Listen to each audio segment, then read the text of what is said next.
गांव के छोटे से कोने में एक बुजुर्ग माँ, जिसे सब लोग अम्मा कहते थे, रोज सुबह सूरज उगने से पहले अपने कंधे पर एक बड़ी टोकरी उठाकर सब्जी बेचने निकलती थी। उनकी उम्र लगभग 70 के करीब होगी, लेकिन उनकी आंखों में मेहनत और जुझारूपन की चमक वैसी ही थी जैसे किसी युवा में होती है। अम्मा की कहानी सिर्फ सब्जी बेचने की नहीं, बल्कि उनके जीवन के संघर्षों की एक मिसाल थी। अम्मा का असली नाम सावित्री था, लेकिन अब सालों से लोग उन्हें बस अम्मा ही कहते थे। उनके जीवन का संघर्ष तब शुरू हुआ जब उनके पति का देहांत हो गया।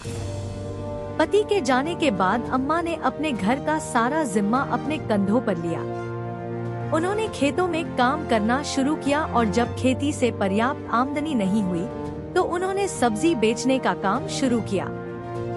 शुरुआत में उन्हें थोड़ी कठिनाई हुई। उम्र के इस पड़ाव पर इतनी मेहनत का काम करना आसान नहीं था। कई बार गांव के कुछ लोग मजाक भी उड़ाते, कहते, इस उम्र में कौन सब्जी बेचता है। लेकिन अम्मा ने इन बातों पर ध्यान नहीं दिया। उन्हें पता था कि ये काम उनकी जरूरत थी, न कि किसी से कुछ पाने का जरिया। सावित्री अम्मा के 2 बेटे थे, लेकिन दोनों अपनी अपनी जिंदगी में इतना व्यस्त हो गए कि माँ का ख्याल रखना भूल गए। अम्मा ने कभी किसी से शिकायत नहीं की। उन्होंने सोचा, जितना बन पाएगा खुद करूँगी। उन्हें पता था कि जिंदगी आसान नहीं है, लेकिन वो हर मुसीबत का सामना करने के लिए तैयार थी। गांव के चौक पर हर सुबह एक बुजुर्ग अम्मा अपनी छोटी सी ठेली पर ताजी सब्जियां सजाती थी। उनके झुर्रियों से भरे चेहरे पर जीवन के कड़े संघर्ष की कहानी बसी हुई थी और उनकी आंखों में अनुभव और संयम का एक अनूठा संगम था। लोग उन्हें प्यार से अम्मा कहते थे। हर सुबह अम्मा ठंडी हवा को झेलते हुए जल्दी उठती, दूर के गांव से सब्जियां खरीदकर अपनी ठेली पर सजाती और फिर गांव के चौक पर बैठ जाती। उनकी सब्जियां गांव भर में मशहूर थी, ताजी, सस्ती और अच्छे से चुनी हुई। अम्मा का कारोबार धीरे धीरे चल निकला।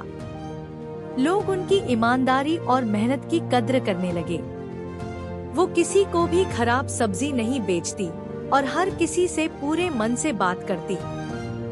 अगर कोई गरीब या जरूरतमंद व्यक्ति सब्जी लेने आता तो अम्मा उससे पैसे लेने में भी हिचकिचाती। कभी कभी मुफ्त में सब्जियां दे देती, यह सोचकर कि भगवान मेरे साथ है। अम्मा का जीवन संघर्ष यहीं खत्म नहीं हुआ। उनके बेटे उन्हें अक्सर पैसे भेजने का वादा करते, लेकिन महीने गुजरते जाते और पैसे कभी नहीं आते। अम्मा ने समझ लिया कि अब वो अपनी जिंदगी के सफर में अकेली ही है।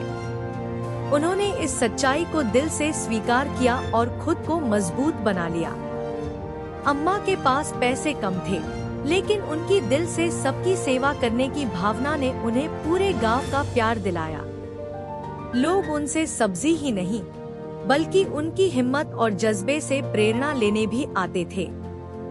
उनके पास बैठकर लोग उनके अनुभव सुनते और कुछ सीखने की कोशिश करते। गांव में एक दिन एक बड़ा मेला लगा। अम्मा ने सोचा कि मेले में जाकर अपनी सब्जियां बेचेंगी।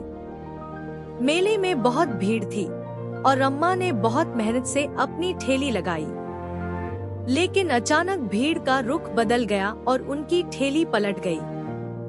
सब्जियां गिर गई, कुछ कुचल भी गई। अम्मा की मेहनत पर जैसे पानी फिर गया।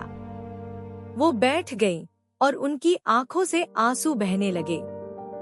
लेकिन गांव के कुछ लोगों ने ये देखा और तुरंत उनके पास आए। लोगों ने मिलकर अम्मा की सब्जियां समेटी और ठेली फिर से खड़ी की। लोगों ने उनसे सब्जी खरीदकर उनकी मदद की। अम्मा के चेहरे पर फिर से मुस्कान लौट आई। गांव के प्रधान ने अम्मा की इस हालत को देखा और उनसे पूछा, अम्मा, क्या आप अब आराम नहीं करना चाहती? क्यों इतनी मेहनत करती हैं? अम्मा ने हल्की मुस्कान के साथ जवाब दिया, बेटा, मेहनत करने में शर्म कैसी? जब तक मेरे हाथ पैर चलते हैं, तब तक मैं अपना काम खुद करूंगी। मैं किसी पर बोझ नहीं बनना चाहती। अम्मा का जीवन आसान नहीं है। उम्र के इस पड़ाव पर, जहां आमतौर पर लोग आराम की जिंदगी जीने की सोचते हैं, अम्मा हर दिन भारी टोकरी उठाकर अपने परिवार का पेट पालने के लिए घर से बाहर निकलती है। यह काम शारीरिक रूप से बहुत थकाने वाला होता है, परंतु अम्मा की मेहनत और लगन उन्हें हर दिन यह कठिन काम करने की प्रेरणा देती है। उनकी टोकरी में हर तरह की सब्जियां होती हैं, टमाटर, आलू, भिंडी, गोभी, और वह ताजगी और मेहनत के साथ इन्हें बेचने के लिए निकल पड़ती है। अम्मा के इस संघर्ष को देखकर गांव के लोग उनकी बहुत इज्जत करने लगे थे। लोग उनके पास बैठकर उनके जीवन की कहानियां सुनते और उनकी हिम्मत को सलाम करते। कई बार गांव के कुछ लोग उन्हें सलाह देते कि वे अपने बेटों के पास शहर चली जाएं।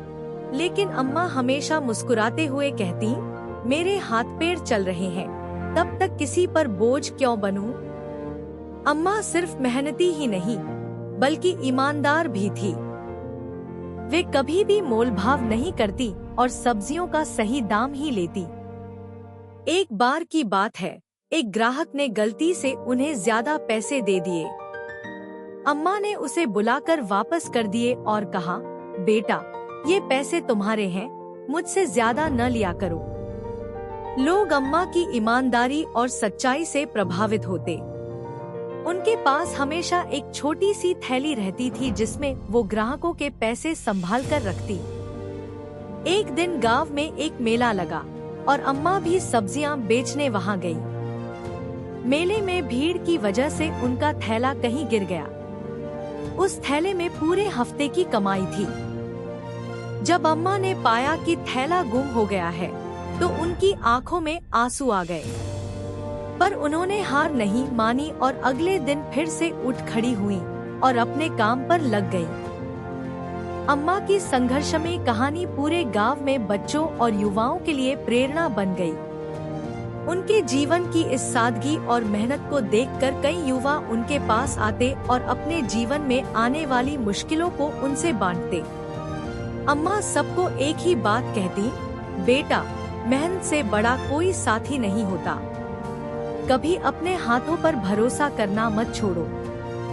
जब तक ये हाथ काम करते हैं, इंसान खुद को जिंदा और मजबूत महसूस करता है।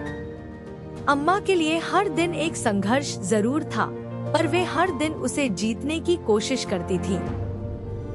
उनके पास ज्यादा कुछ नहीं था, लेकिन उनके दिल में उम्मीद, हाथों में मेहनत और जुबान पर हिम्मत थी। उनके इस जीवन संघर्ष की कहानी ने गांव के लोगों को सिखा दिया था कि मुश्किलें चाहे जितनी भी बड़ी हों, इंसान की मेहनत और इरादों के आगे टिक नहीं सकती।